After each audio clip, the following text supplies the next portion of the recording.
Kaixo, izurdea naiz. Itsasoan bizi naiz, eta hala ere, ez naiz arraina, ugaztuna baizik. Hau da, ez nintzen arrautza batetik atera. Amaren sabelean hasi nintzen, jaio aurretik.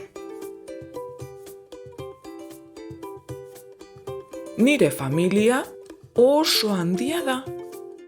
Ni itsasoan bizi naiz, baina baditut senide asko, ibaietan bizi direnak. Horrela, mundu osoan zehar aurki gaitzakezu.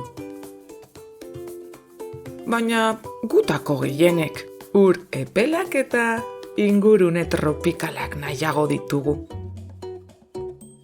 Naiz eta badiren batzuk ur hotzetan bizi direnak.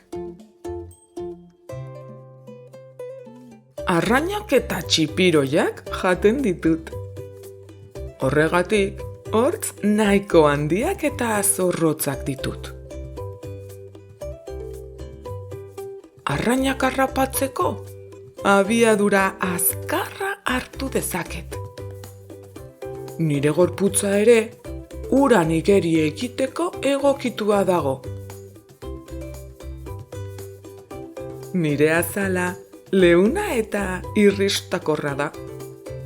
Arnas egiteko, zulo borobil bat dut buruaren goiko aldean. Itsaso azpian beste animalia aurkitzeko, txistuak eta karraskak erabiltzen ditut. Soinua, itsasotik zabaldu egiten da eta horrela, animalia baten kontra jotzerakoan, bere oihartzuna nire belarrietara ailegatzen da.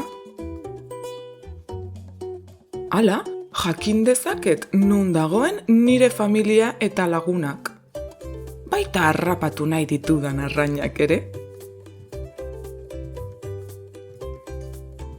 Beno, arrantzara noa orain. Gose naiz eta. Agur!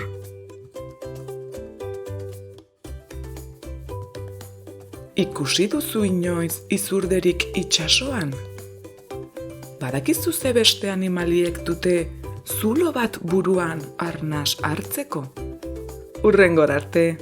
Agur! Bilatu deskribapenean gure fitxa interaktiboetarako esteka.